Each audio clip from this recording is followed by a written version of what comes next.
की तू तो भूखल हकी सावन के सुमारी गे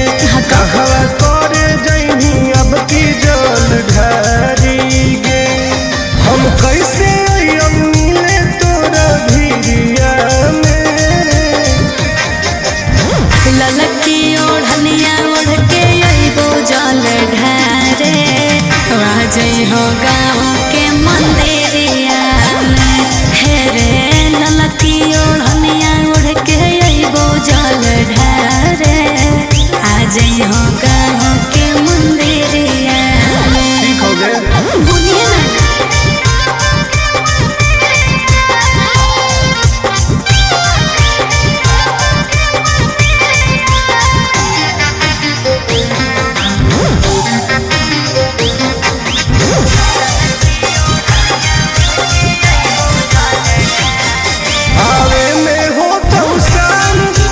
करी है बदनाम लिहे बाबा के तू नाम बन जइतो सारा काम काहे टेंशन ले है सुनवारे नहीं करबो बदनाम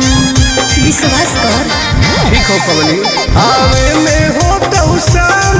नहीं करी है बदनाम लिहे बाबा के तू नाम बन जइतो सारा काम काहे टेंशन ले है सुनवारे नहीं करबो बदनाम दिनवा कटो हो कहूँ पगली तोर फिकिरिया में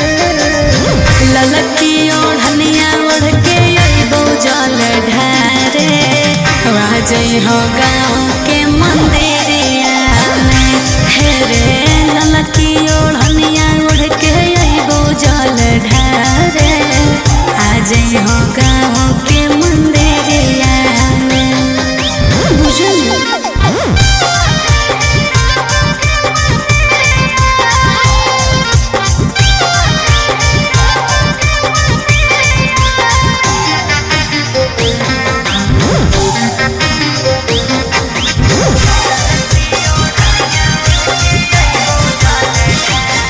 बड़ी लागो हो कौटन रही है घरवा के बाहर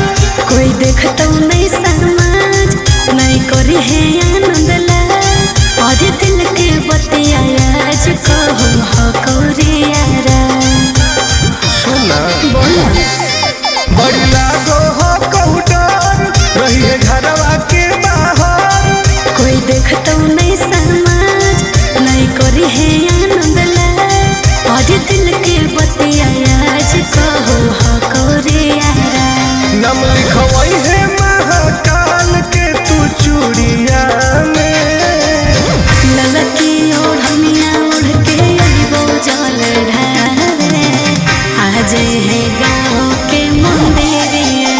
में हे रे ललकी ओढ़निया ओढ़ के अइबो जल ढारे आज है गाँव के मंदिरिया में आज है रे ठीक हो।